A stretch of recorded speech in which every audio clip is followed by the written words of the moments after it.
The meeting is now being recorded. Okay, thank you, Louisa. Hello, everyone. Welcome to the Committee on Special Discipline Case Audit, Committee of the State Bar of California. My name is Jose Cisneros, Committee Chair. It's today, Friday, November 5th, a little after 11 a.m. We'll begin our meeting by taking the roll. Louisa? Broughton. Chen. Here. Cisneros. Here. Duran. Here. Salag. Shelby. Present. You have a quorum. Thank you very much. First item on our agenda is a call for public comment. For those of you that would like to participate in public comment and who are participating by Zoom, you should see a function allowing you to virtually raise your hand. A small hand icon should appear at the bottom center of your screen.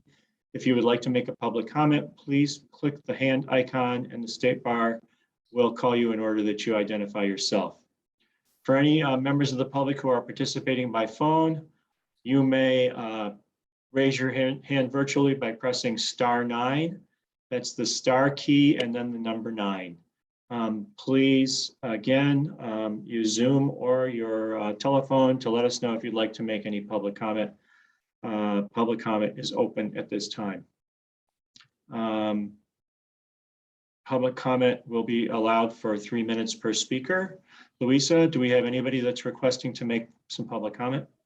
We do not have any attendees. All right. Then moving on. Chair, I also want to, for the record, mention that Sean is now here. Oh, great. Thank you. Thanks, Sean, for joining the meeting. We'll move on to our first item of business, 1A, approval of the minutes of October 28th meeting of this committee. Do I hear any discussion or a motion? Move approval. Second. I have a motion and a second. Louisa, please take the vote. Broughton. Chen. Yes. Duran. Yes. Salag. Abstain. Shelby. Aye. We need one more vote, Chair, and that would be you. Aye. The motion carries. All right, great. Thanks, everyone. Moving on to our next item, discussion regarding the committee report and recommendations. Is it Leah and Richard are handling this? Yes, and I Yes. don't know how you all would prefer to approach this. We did not prepare a slide deck other than with the proposed resolutions that the committee would be asking the board to adopt. Hoping everybody had a chance to look at the report. We could also put it up on the screen and Richard could kind of go through the sections at a high level, whatever the preference is of the committee. Do committee members have preference? I thought maybe, Richard, you could step us through at least the various pieces of it. Okay, be happy to do that. All right, so thank you. Yes, I think what we tried to capture, Lean and I working together, was, the content of the committee's discussions and its recommendations going forward. So we begin with the general framework of what the issues that committee was charged with addressing.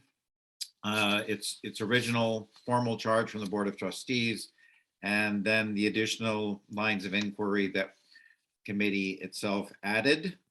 And then which include things like the attorney conduct issues, malpractice insurance, and a couple of other issues. And then we summarize the meetings that committee has held, the dates and agendas, and link to those, and then turn to the findings where we basically summarize the information regarding other state programs,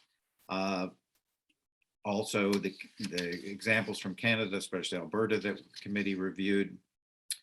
We briefly described the approach. of Sorry, third-party- Louisa, could you put the report up and kind of track these sections as we're just talking about them? Thanks. So Richard, if you could tell her where to go. All right, we're up to page 5 now. So there we go. So prior to getting to our recommendations, simply describe very briefly the different institutional approach of third-party managed accounts, and then explain briefly why committee is not recommending that at this time due to the scale and scope of such changes, which would effectively touch every lawyer, law firm, and also is related to IOLTA accounts. So anyway, and then we move into the substance of the report, which are the recommendations of the committee, which began at the bottom of page 6. We have a brief table that summarizes their purpose, as we discussed. Some of them obviously have multiple purposes. And we start then going through the recommendations that the committee has discussed in prior meetings. So number 1 is the annual registration of accounts.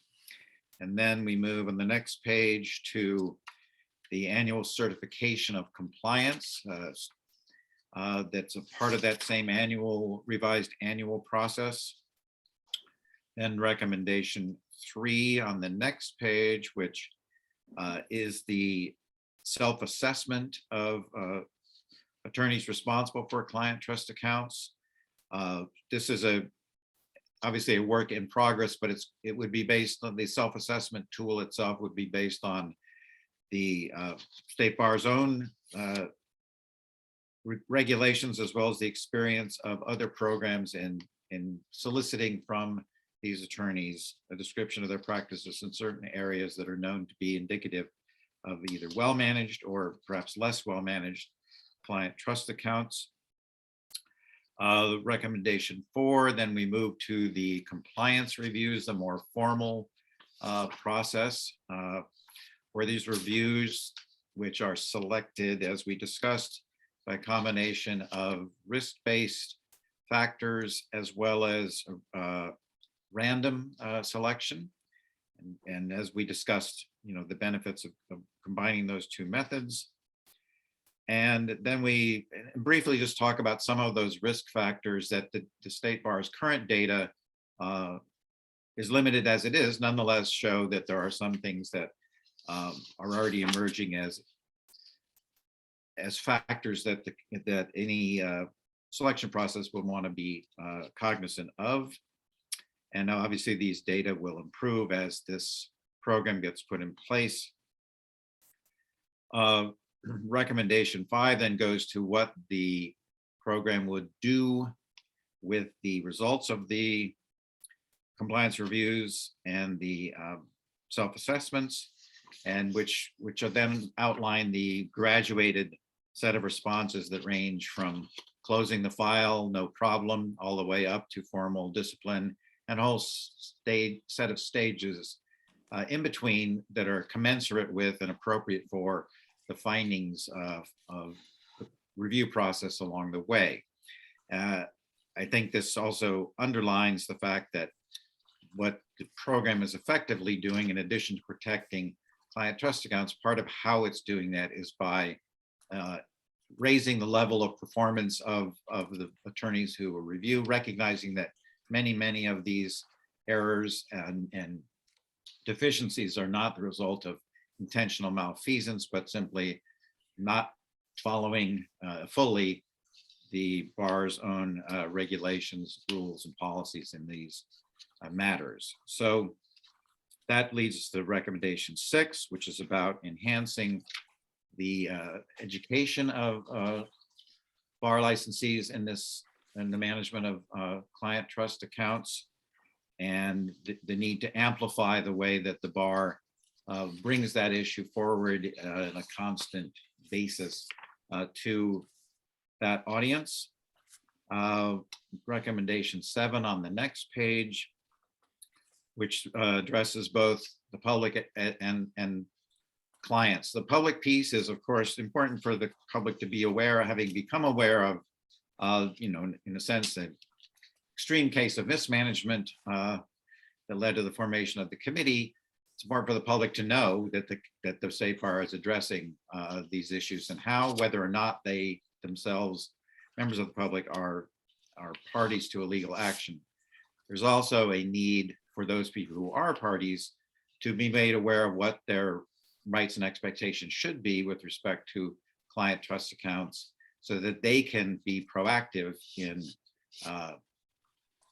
asserting those rights where they feel, and knowing where to turn when they feel that perhaps their client trust account is not being managed as it should be.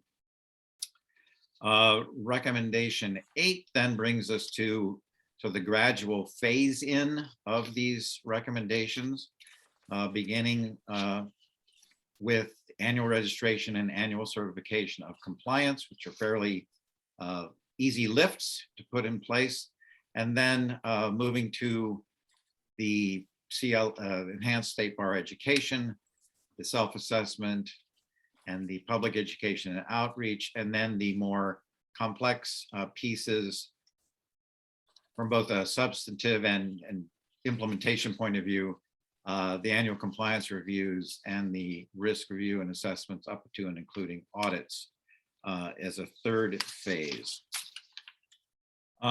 We then review briefly the work that was presented by Randy DiFontarum on a path through the rules and statutes that would provide for this client trust account protection program, the recommendations to be put in place.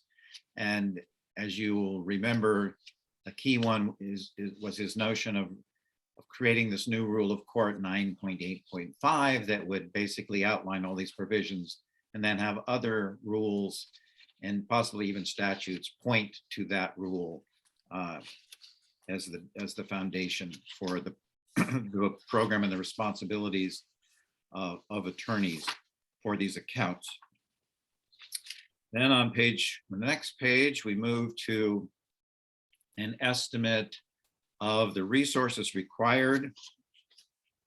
This is new information that you haven't seen before, which was provided by Leah and her office. On the staff resources, we kind of rehearse what other programs indicate they require. And there is on the top of page 15 then a statement about the starting point being an estimate of staff of 15 and an estimated overall cost of that $3 million. And then further down on that page under information technology, there's another set of estimates for the one-time and ongoing costs for developing the required IT infrastructure for this. And as you will recall, it requires items like the augmentation of the annual online review, renewal of license to accommodate the registration of accounts and the certification. And it also requires the back-end databases for those things to house the data that's coming in and support for users using those tools and so on. So there's again, both one-time and then ongoing costs for setting up and maintaining those, so that the total taken together of staff resources and those IT resource costs are $3.35 million annually, with an additional one-time investment of $500,000 as part of the setup. And this is estimated to allow up to 500 compliance reviews and audits annually. So those are estimates provided to give a sense of what the committee's recommendations translate into in terms of resources.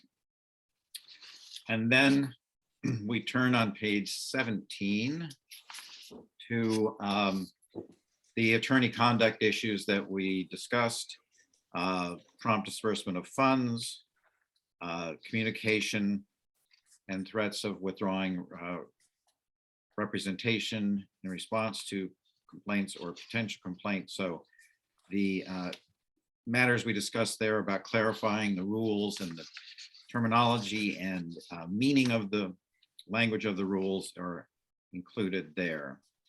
And then On page 18, we turn to the training of the Office of Chief Trial Counsel, Manager Staff, and Special Deputy Trial Counsel that we also heard from Melanie in previous meetings.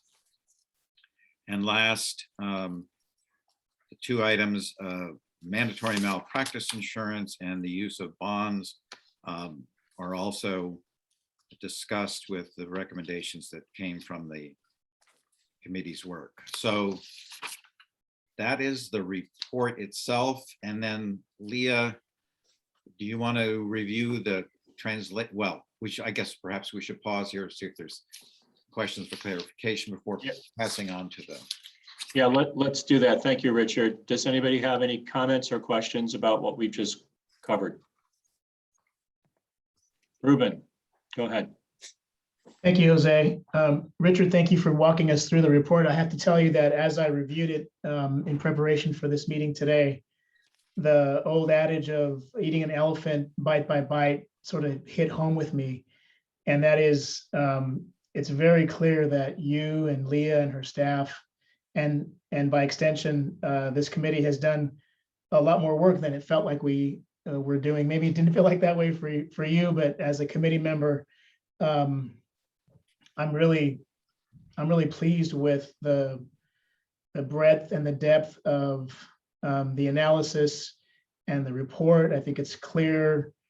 As I was looking through the phases of implementation, I apart from obviously the fiscal challenge of funding this important work, if it comes to pass, one of the most difficult obstacles that I foresee, or one of the challenges perhaps, is educating the public on that. And it's sort of a perennial issue, I think, for the state bar, right? Is legal consumers have a bunch of problems going on in their lives, and the last thing they need is to try and learn and understand more information. But to me, it seems to be a key piece of that second phase. Those are my initial thoughts. I've got some thoughts on the malpractice stuff, but I think I'll wait until we get to a specific point to raise those. So thank you. Thank you, Ruben. Thank you very much. Anybody else have any comments, thoughts, questions? Jose? Sean? Yeah, so I want to thank staff for their work on this too. This is obviously a huge amount of work. I think in accord with Ruben's last comment, what we should do after we have some general comments is maybe just sort of go through section by section and discuss. I think that'll be the most organized. So I have a bunch of comments, but they would be scattered throughout the report. But I do have kind of an overarching thought, which is, especially in the earlier parts of the report, as I was reading it, I perceived kind of a mismatch between the reason we're here and a lot of the content. And that is that the reason we're here is concern about theft, intentional misconduct. But there's a lot of discussion in the report about how most trust account problems are inadvertent. They're just the product of negligence, basically, or lack of knowledge.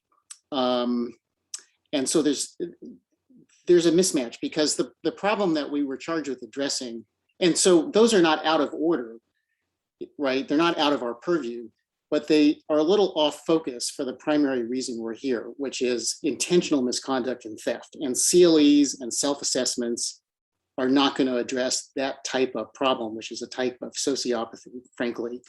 And the only way to address that is to detect it and take action against that attorney. So I think that it would benefit somewhat, it would benefit from separating these two issues and discussing them separately, right?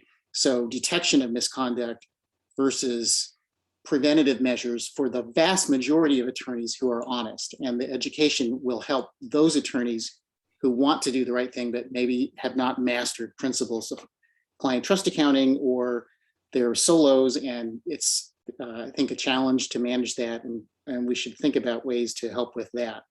But that's my overarching thought on the structure of the report.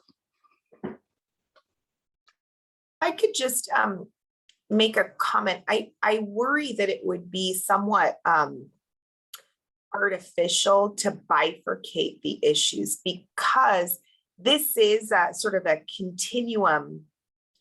The program as contemplated is a continuum, right? So at the front end, or a funnel, at the front end, everybody has to specify whether or not they do or do not manage client trust accounts. That applies to everybody. And that in and of itself, it's regulatory.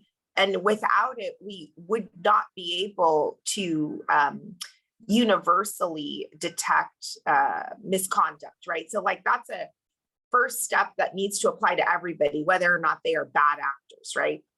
And then the next piece is to require the certification of compliance with the rule. And that is sort of an affirmative acknowledgement that you know what the rules are and you're complying with them. I think that's kind of an important piece. The self-assessment is designed to be educational, but from there, we are flagging another certain subset of attorneys for the audit, the CPA audit, right? And that's the CPA review. And then yet another subset for audit. And those attorneys selected for those subsequent stages in the funnel, it's really from the earlier, more front-end work that we are identifying attorneys for the later, more intrusive forms of oversight. So I don't think we can say like, this is what we're doing to be preventative, and this is what we're doing to identify and investigate misconduct, because the preventative piece is one component of a holistic program that is built out as a continuum of interventions, basically. So that's my only concern with presenting it as two different things. I don't know if any others have reactions to that. I would just say, Leah, I think I would agree with you on that, primarily because when we listen to our friends from Canada give their great presentation, they honestly did exactly what you were describing. They dealt with the entire population of attorneys, found that the majority of folks who even were lacking knowledge or making various kinds of mistakes around client trust accounts, that the support they needed was education and help, as opposed to discipline or sanctions. And yet, to your point, the process of finding that also led them, the same efforts to find those folks led them to be able to find the bad actors and to your point, Sean, the people that were actually committing crimes, stealing money, that type of thing. So I think it might be okay for them to stay together. Ruben, I see you have your hand up also. Please go ahead. Thanks, Jose. Yeah, I was going to just add that I don't disagree with Sean that what prompted the formation of this group is, a particular or a handful of very bad actors. But I think I'm somewhere sort of between what you and Leah, or where you and Leah were just expressing your opinions. And to me, one of the words Richard used and what's present in the draft report is this concept of deterrence, right? So if a bad actor or somebody who might be tempted to act badly knows and understands that the state bar is making a shift to develop a robust regulatory scheme around client trust accounting, ideally they're going to think twice. And if they have a question, they're going to avail themselves of the educational tools that we give them. And to me, that should or hopefully have an important deterrent effect. So my thoughts. Great. Anything else on that matter? Yeah, I'll just add one thing, which is, I think, Leah, what might be helpful to address this is to look at the introduction, because what you laid out is not explained in the introduction, and it's not, it's too milquetoast. I have to be candid for the situation that we were charged with addressing. And we pat ourselves on the back for the client trust accounting handbook, which is very well done, but I mean, I just think that's inappropriate. So I think we need to be, there needs to be more of a sense of urgency and gravity in the introduction. And so I think you kind of hit the key points that would help with that. And so if that could be added to the introduction, I think that would be a good change. Okay, And I would delete the thing about the handbook. That's just totally inappropriate. This is not a time to congratulate the state bar, frankly. We're Okay. looking at some massive failures. We're trying to fix them. We're all doing the right thing. Right, But it's right. not a time to congratulate the institution. Richard, I see you have your hand up. Yeah, to speak directly to that, the point I'm including it, and of course, it's the committee's decision whether it belongs there or not. The point of including it is what follows, which is to say, while the handbook's great, there's no enforcement of it. And that is what this client trust account protection program is designed to do. So maybe I didn't make that contrast strong enough, because it's not that California hadn't thought out those rules, right? It's that it did not put in place any enforcement mechanism. So if that doesn't come across clearly enough and it sounds too congratulatory about the handbook, then I failed. But that was I was trying to juxtapose those 2 points. Oh, I understand. As you're both talking there, by the way, I just keep seeing Randy's screen in my head. I mean, to me, the part of the conversations where Randy, gave us the information he did, I think speaks to those enforcement issues. Yeah.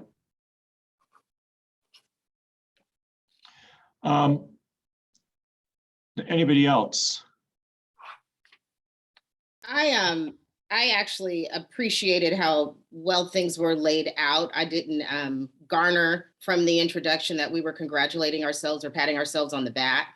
I guess my one concern is, I feel like this body has done a massive amount of work in a very short elapse of time, and we still have some more work to go. But I think it will also be interesting to see what the larger group says. I believe this goes to RAD or goes to the full board. So I would hate to sit here and nickel and dime sentences when we have a larger body that's going to also insert their voice as well. I do see the contrast there in terms of just the lack of enforcement. So I hope we don't spend our time pulling together sentences today, because I know that we've got this report that the larger group is going to have the opportunity to insert their voices as well. And there may be concurrence and there may not be, but I hope we spend our times on some of the larger issues.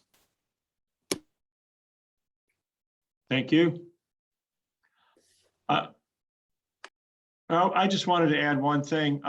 Richard, you mentioned a couple of times that the large task we're faced with educating the public. And I don't recall if this came up in any of our prior meetings, but, and I don't know if this is a practice that's utilized in the legal industry, but in a lot of situations, in order to provide protection for consumers, people doing things like, offering mortgages or selling homes or doing other things have been required to hand out, documents that inform and educate every single customer that's undertaking that particular product or service.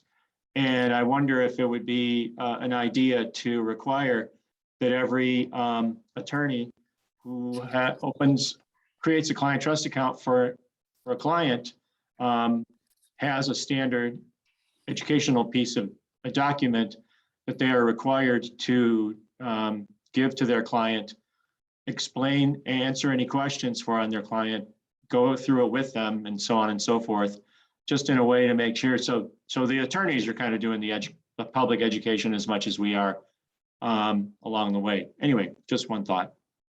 Yeah, that point is made actually on page 12, Right. where we say attorneys opening client trust accounts should be required to distribute a state bar information resource on client trust accounts. So that was exactly as we had discussed that point in mind. And I think Helen had brought this up too, that universities make a point of informing students of their rights so that they know how to enforce those rights. And it was in that same spirit that I was trying to articulate that there. So, yes. Do we have such a book to give to clients? I know the handbook, if you will, that we get, I've got it. That's Right a here. trial lawyer, Mark. Like Yes. to use visuals. Very good. Yes. So, I mean, the book that I have, which is the client trust account we talk about in here, is pretty thick. I don't think any client is going to go through that. But for No, like juvenile, there's a beautiful pamphlet that the bar puts out on juvenile law that you can give to parents and so forth. So I'm just wondering if we have anything like that. No, I don't think we have it yet. I think that's part of the material that we're recommending be developed. Yeah, and looking at what some other states have done, I mean, this is sort of, you know, what is a client trust account? Why is my money being put there? How do I know it's safe? When am my attorney supposed to inform me about this? I mean, your rights to an accounting, to communication, and who, if this isn't going the way it should be, who do I tell that to? I mean, it's very straightforward kind of information. So yeah, not the handbook level at all, which is for attorneys, but the what is this thing I'm becoming part of, and what Great. part do I play in it? okay. Excellent. Going on, Sean, did you have other topics you wanted to return to?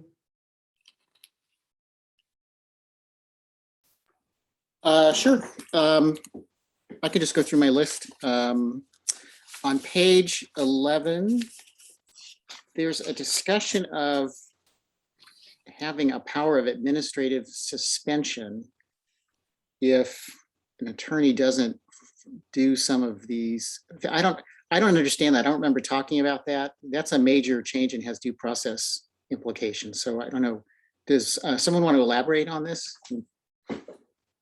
Yeah, I think so. We can administratively suspend, for example, failure to pay fees, failure to report on your MCLE compliance. There's a whole host of reasons why we can administratively suspend. It's not considered a disciplinary suspension.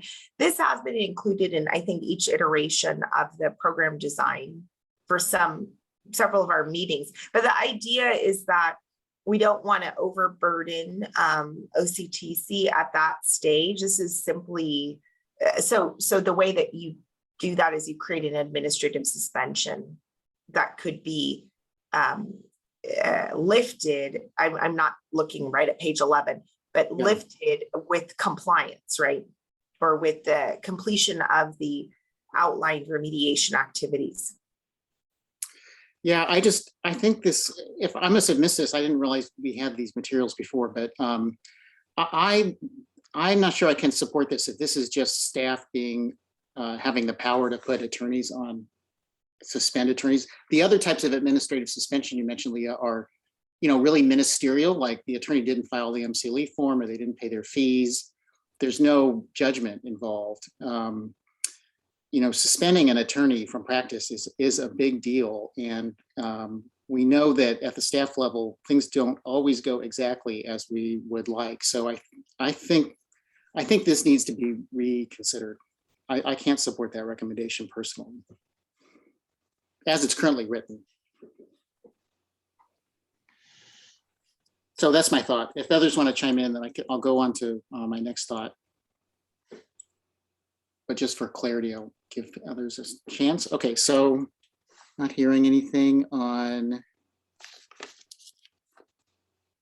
recommendation 8.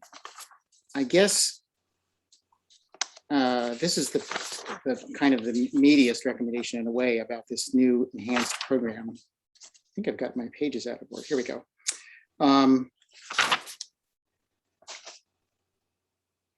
I guess, Leah, is it fair to, this is almost sort of like a proposal for more study? Is that kind of, because I wasn't totally clear. It seems like we throw out a lot of ideas, but we're not making a completely firm recommendation, but maybe I'm misunderstanding that. Yeah, I mean, I think that there are a number of issues that we have to contend with. Like, I don't think politically or sort of practically, the board could accept this report in November and then move to implementation first and foremost. And this is probably something that we need to be more clear about in either the report itself or the accompanying just memo or brief cover memo, is we don't have the funding to implement the most expensive aspects of the program, and we would need some kind of additional licensing fee, at least levied on those attorneys that do manage client trust accounts, in order to generate the revenue necessary to stand up the program. So we can't just, decide tomorrow we want to implement this. We also will need statutory and rule authority to do so. But I do think further, it's not exactly further study, but further articulation of the program design, right? So the concepts are certainly here. And I think it's beyond conceptual. It is actually mapping out the various components of the program, but each of those needs to be developed, frankly, exactly what it would look like, the selection criteria for attorneys to move through the various phases, the sort of relationship with the CPA community, creating that review tool, all of that has to be done. Right. And so I think with the short duration of this committee's charge, it wasn't realistic for us to do that now. So when we get to the staff resolution, the proposed resolution, you'll see that staff is, yes, asked to come back with, this is the actual program design. Here's the specifics of it. Taking this one step further. Yeah, okay. Well, everything you say makes total sense to me. I think for clarity for the board, it might help maybe at the end of this section to add something about that, like this, to fully implement this, we'll need to work with the legislature for more funding, whatever. We'll need to set up committee and staff functions to further refine this. Because there's no way that this committee in this period of time could, come up with a complete program that's just ready to, sort of turnkey ready to implement. But it's not, it was a little, I think what it is that when you look at the beginning of the section recommendation 8, we say, State Bar should implement the client trust account program in phases, blah, blah, blah. And it sounds like we're ready to roll. But then as you read through it, it sort of becomes clear that we're not. So maybe at the end, you could clarify. Yes, I think that makes sense. Okay.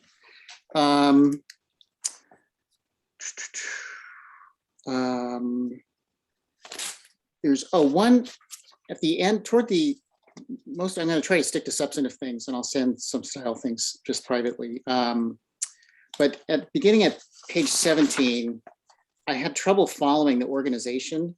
And I think what would help, I think what you're doing is you have these headings in blue and then you sort of have, you discuss something and then you have a recommendation like an action item. So I don't know, it might help to put a box around the recommendations or something, but I just couldn't understand what the headings were trying to convey at that point. It was confusing to me. So I'll just throw that out as something to consider. On page 18, we talk about the OCTC training, which is to me directly related to the special audit. So I would consider putting that earlier because it's really responsive to the particular problem that launched this. So I'll leave it to you whether to do that or not. And then just two more things. On the Rule 1.15 proposal on page 17, I'm sorry I missed the last meeting, but I did have the chance to listen to the whole video. I think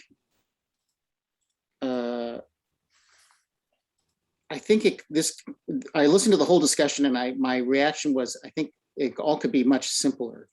So, and I think it stems from in the proposal here is to make clear that an attorney is expected to disperse funds within 60 days of receipt.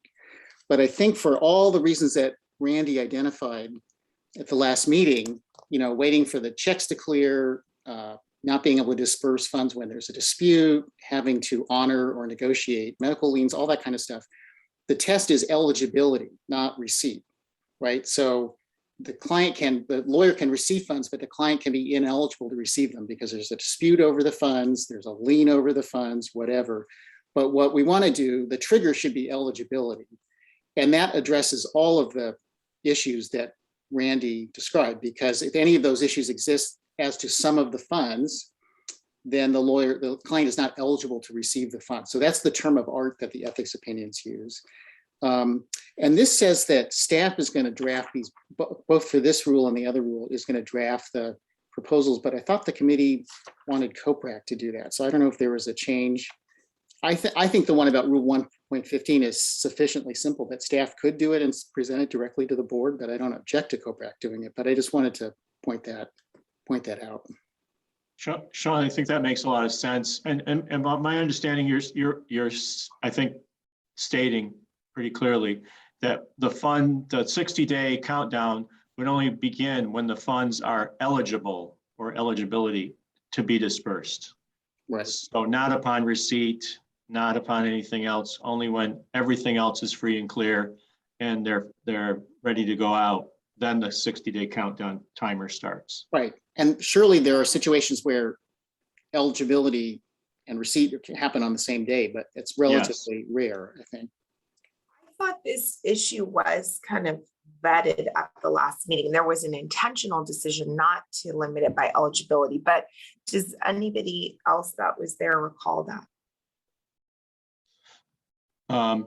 Does anybody have any thoughts? Mark Broughton, you had your hand up, and Melanie Lawrence, you do as well. Mark, you want to go? Was it on Yeah. this matter? Yeah, I do kind of agree with Sean on the receipt issue. However, I do think that once the attorney receives, guess we're talking about essentially the PI settlements and things that then you have residual liens and whatever that have to be negotiated before the final distribution.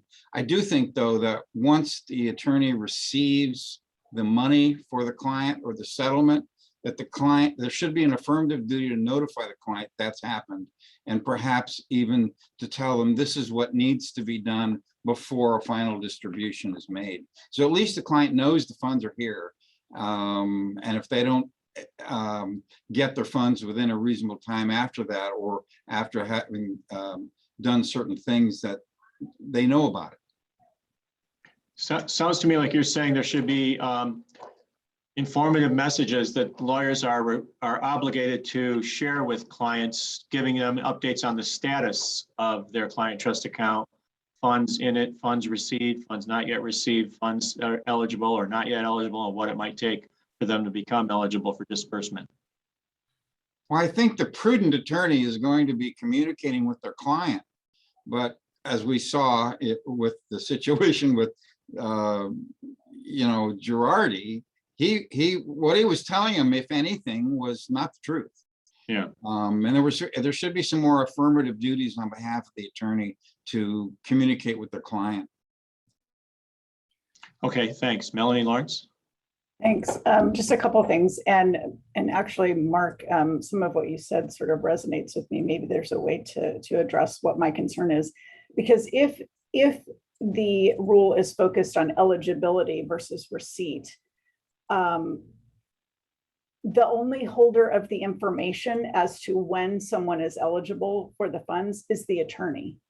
And so that's why we had a discussion around, the 60 days as a rebuttable presumption, because the reality is there could be very good reasons why there can't be a disbursement within the 60-day period, some of which Randy talked about. But at least the onus is then on the attorney to explain that. And the problem with us trying to figure out, as we're trying to enforce the rule, when is the client actually eligible to receive it? The only way we know that is based on information that the attorney has. Oh, okay, I see. So I get it. So the idea is that if, for example, distribution of the settlement has been delayed by 6 months because of medical liens, then the attorney would have to prove that up. Right. Okay, that's okay. But in that case, then I think that makes the whole thing more complicated, and it probably should go to COPRAC for drafting. Because it might require, I think it requires drafting of a comment probably to go along with this to explain how this is going to work. We can clarify in the resolutions that we're going to put up in a minute. You'll see that we are suggesting referral of COPRAC for Okay. both. But Okay. so just not language up. Okay, so good. Thank you for explaining that, Melanie. I think I didn't absorb that from the video.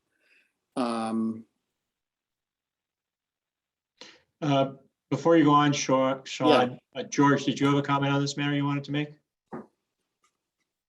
Just that given the discussion, perhaps the revision of the rule shouldn't be limited to D7 and should just extend to D so that it can address the other subsections that deal with when you have prompt disclosure, perhaps putting a time limit on that, which is a suggestion I'm hearing, and some of the other things there, so that COPRAC could consider more than just D7 in coming up with a rule relating to trust accounts. Sounds good. Thoughts? Okay. See nodding heads. Sorry, Sean, go ahead. No, no worries. So I have one other point on this rule, actually, and then I have one more point. So I guess I have two subpoints and one big point. I'll do this by a motion to amend, and unless people want to discuss it. But to me, I think 60 days is too long. I don't understand why 30 days isn't enough for the lawyer to write a check once the client's eligible to receive the funds.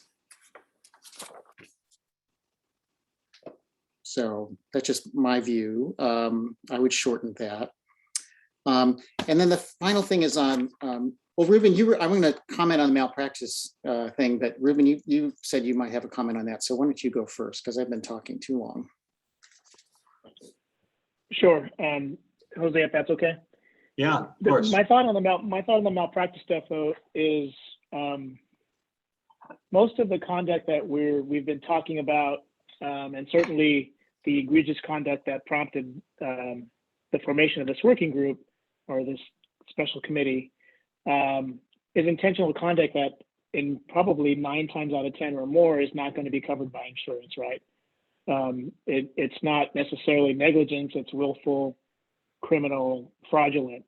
And so if that's the case, are we mixing apples and oranges here? Or is this almost a red herring? And I just raise it for discussion. I know that there's been a few comments about along those lines as we've talked in recent meetings, but seeing it sort of printed on the page at the end of that report kind of brought it home for me that I'm not sure malpractice insurance is that germane to these issues.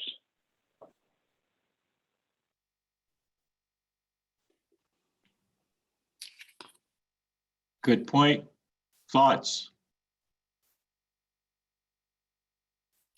Well, I would love to hear your thoughts, Jose, because I think you've been a strong supporter of including it, addressing this issue. We do know Girardi is not covered by malpractice insurance. I think that is how this came within the purview of the committee.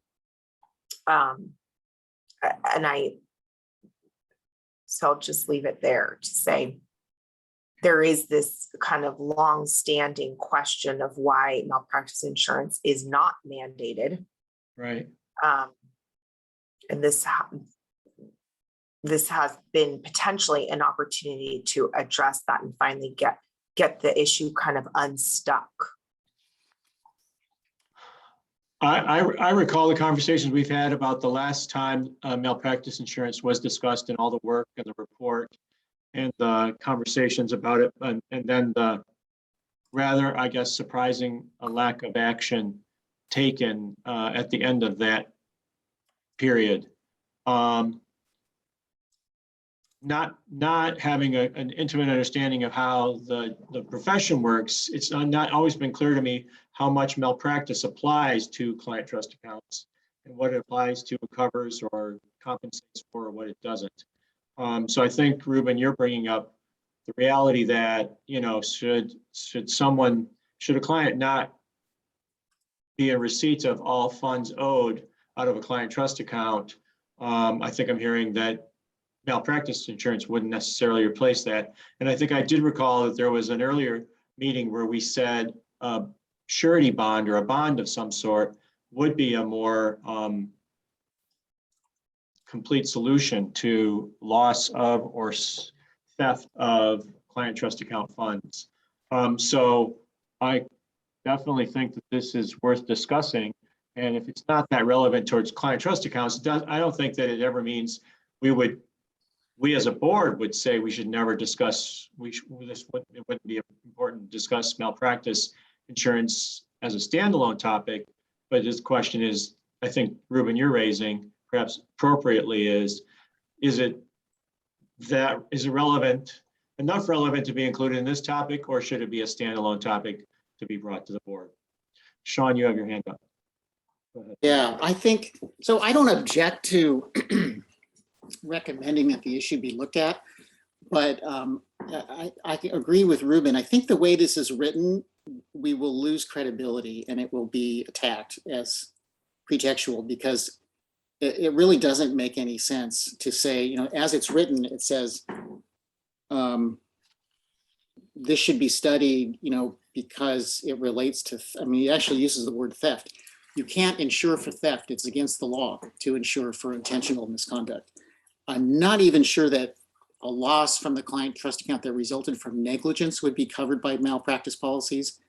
I'd be willing to bet that it's not, and I won't go into the reasons why. So I think we could address it. If we include it, it could be addressed in a more straightforward fashion, which is just to say, you know, this committee was originated because of the special audit of Girardi cases. It's been reported that he didn't have malpractice insurance. We think that's another that the lack of mandatory malpractice coverage is another gap in regulation of attorneys or whatever. Write it that way, and then it has a nexus, a logical nexus to our work. Whereas when it's written now, we're going to get really attacked over the way it's tied to the Girardi matter. Appreciate the suggestion. Ruben, you had some thoughts? Yeah, just sort of jumping off of that last point that Sean made, I think it would be helpful to include a nexus, and in my mind, it's like a practical thing here, so that it almost becomes severable. Because what I don't want to see happen is the work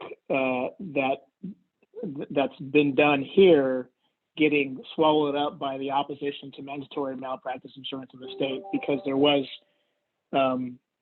significant opposition or reluctance, and we know that the working group and ultimately the board did not recommend that it be required or mandatory for a bunch of reasons, right? I mean, it's the cost to solo and small firm lawyers paramount, I think. So I mean, I agree that it's significant that Mr. Girardi did not carry malpractice insurance, and that probably clients of his suffered as a result. I'm just not sure the exact connection between the client trust account, criminal activity, and what we're doing here. So Sean's idea of some sort of smoothing over language or connecting language, I think, is good. And I'll stop so Eileen can talk. Thanks. Eileen? I agree that we should leave it in and include that language that Sean suggested. I would also add that we could say malpractice or other insurance, because there are policies that will cover theft. And, you know, there's crime insurance policies, there's business owners policies, there's other types of policies that could, you know, that many law firms, larger law firms get, that, you know, we can consider. So I would include it in there. And then I would just say, like, just because Girardi specifically, you know, may have absconded with these funds doesn't mean that there wouldn't be situations where there's like negligent commingling of funds or something that wouldn't be covered by a malpractice insurance policy. And so I just think we should not throw the baby out with the bathwater just because Girardi engaged in very specific conduct. Right. Thank you. Sean? Oh, I forgot to lower my hand, but I will. I'll say Eileen's right. I should have said that it's against the law to insure the thief for theft. That's why the malpractice insurance paradigm doesn't work, because the lawyer is the insured person and is really the party protected by the insurance. It's the client is not protected by the insurance directly, only indirectly, and only if the defense counsel can't defeat the claim. which has been one of the objections to making it mandatory in the past, I know. So, but anyway, Highland's absolutely right that there may be other types of policies that would protect the victim of theft from an attorney, so that, or from the misconduct of an attorney's employee or something like that. So good to think about.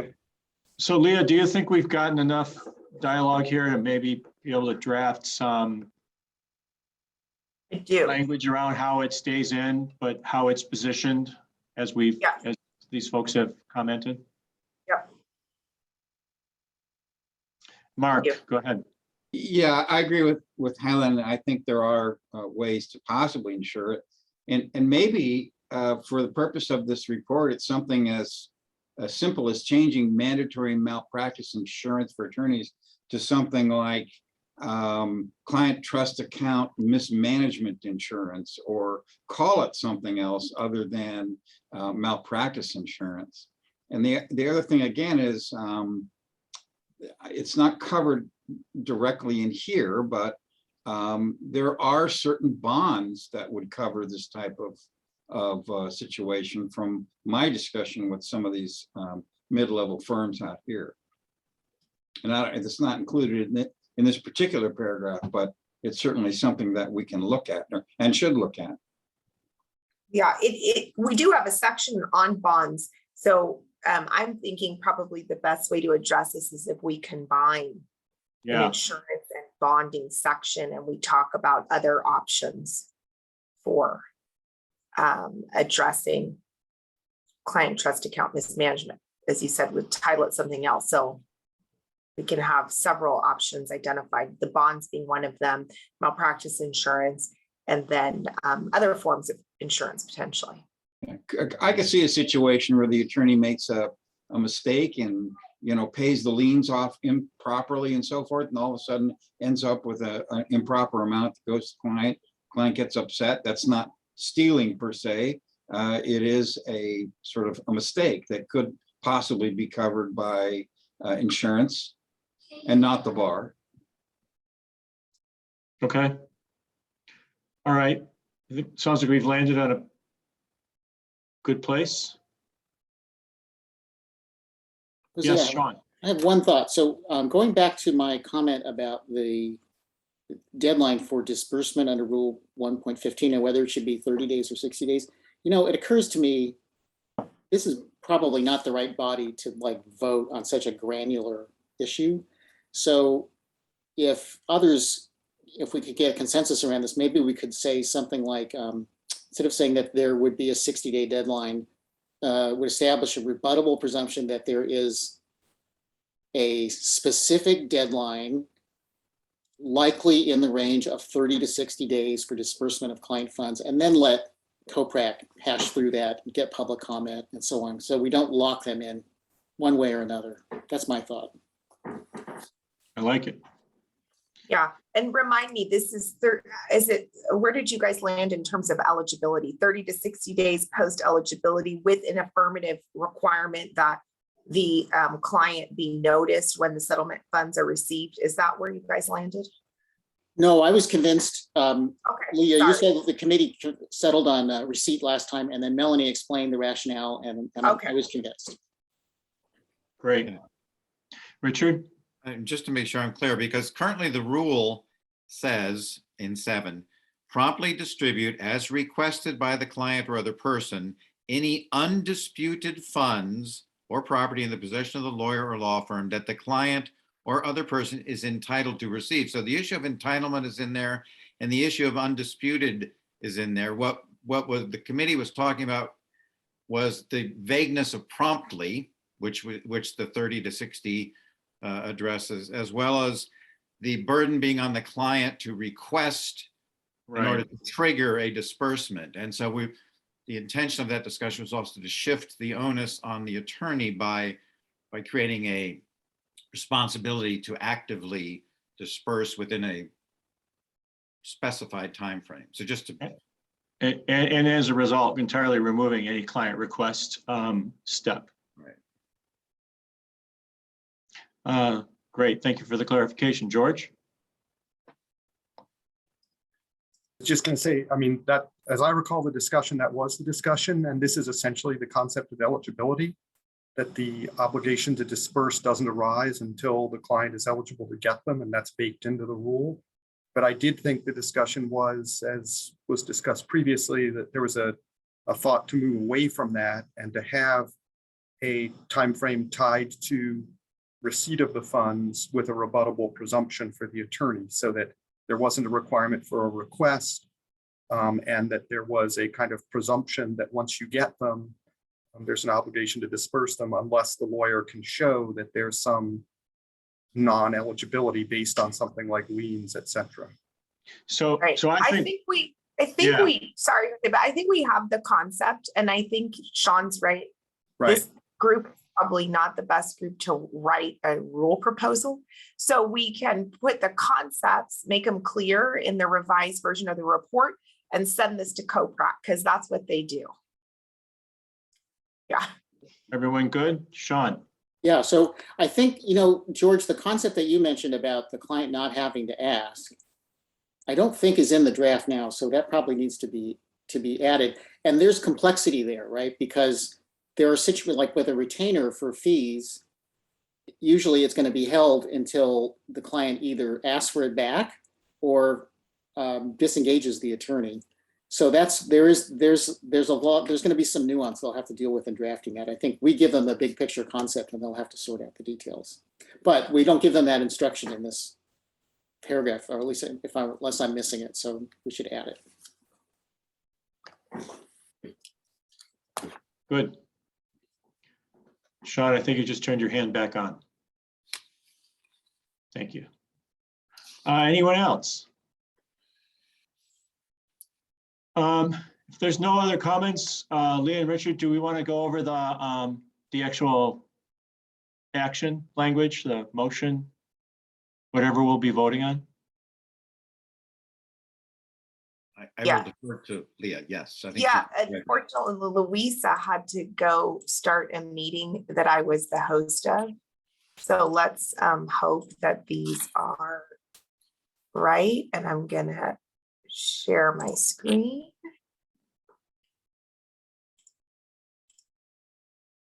Without her technical assistance here.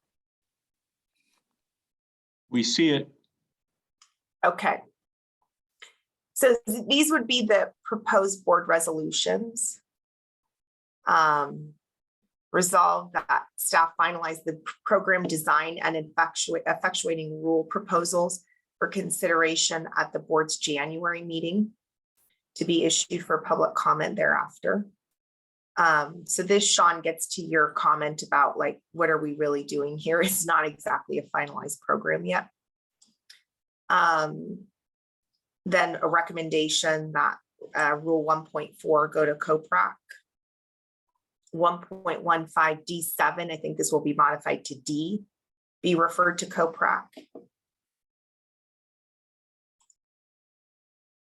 This one I think is going to change.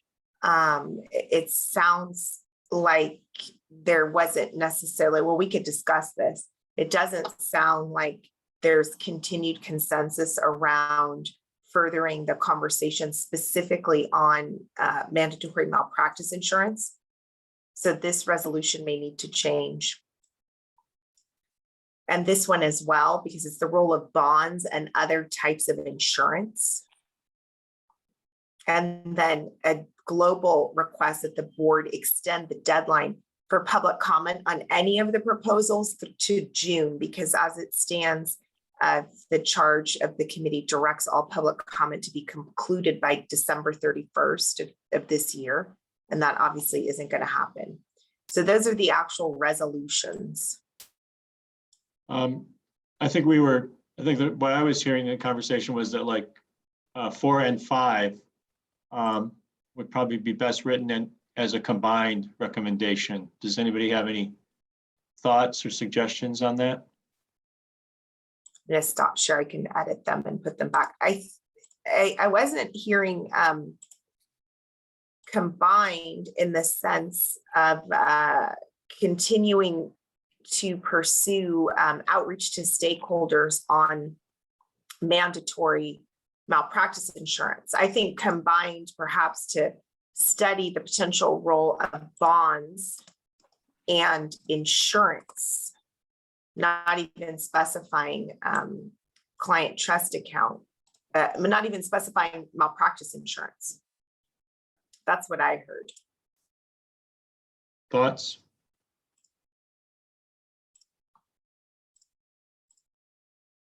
So it would look like this. It would be an elimination of 4. And then in 5, it would be staff study the potential role of bonds and insurance. How about deleting trust account? So it just says in client protection. That would leave malpractice coverage within the scope of that. I like that. Okay, but I thought, like, to Highland's comment, do we know that there's no trust account protection garnered by malpractice insurance? Well, There is, but not for like intentional conduct like theft. I think there is for like negligence, right? If you're negligently commingling funds or you're negligently not paying out, I think there probably is coverage, but I don't think there is but there isn't for things like that. Should maybe instead of removing entirely trust account from the protection sentence, maybe we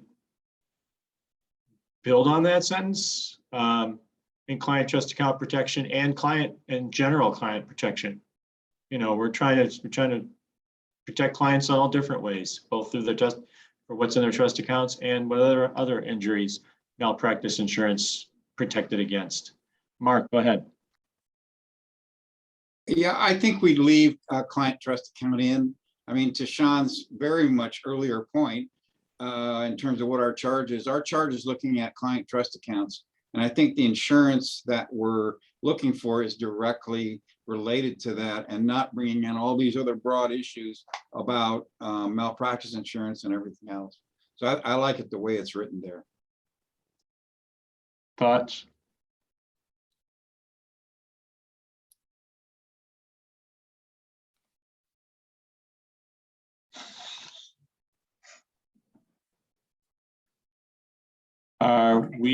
Are we at a So I point? think we're deleting 4. I just, if I start editing it, and I can't do it with the screen share.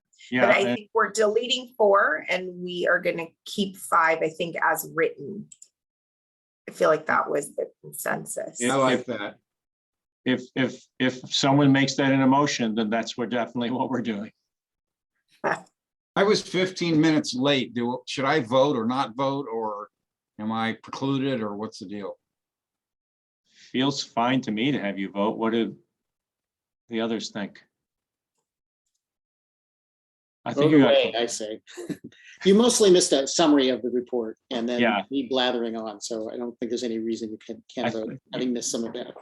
You've been here for That's the most important part. There you go. Mark, your hand is still up.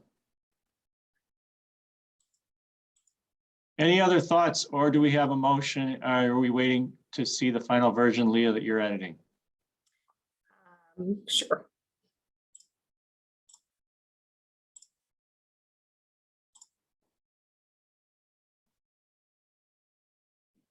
Here's what I just did. I made this new recommendation 4, and the other one is 5.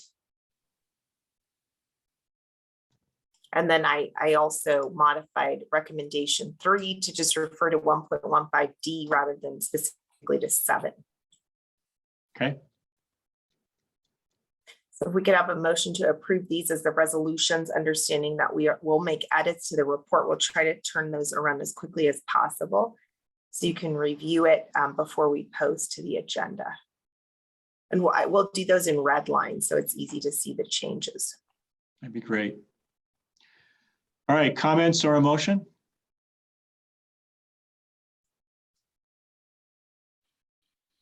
This is Highland, I'll move it. Thank you, Highland. Do we have a second? Second, Thank you, Sean. I'll take- Leah, can you take the vote? Yeah. Broughton, Yes. Chen, Yeah, Duran, I know he had to hop off. Select, yes. Shelby, Aye. okay. Do you have enough or do you need one more? I think I have enough. I have 5. I think that's enough. Great. All right. All right, Motion- the motion passes. And that Thank you. concludes our agenda. We don't have a closed session today. We don't have a closed session. So that does conclude our agenda. I want to thank everybody for an incredible amount of work in a short amount of time, as we've already said a few times today. And let's get ready to converse with the rest of the board about this at our November meeting. Yeah, thank you guys. Great work. And thank you, Richard. Oh, Thank you very much, Richard. No, thank- Richard. And thank Leah, you. we don't Reflecting have all the good work a you did. finance committee this afternoon, correct? We do not have that? No. Okay. Okay, well, then Okay. with that, this meeting has ended and we're adjourned. Thanks, everyone. Thank you. Bye-bye.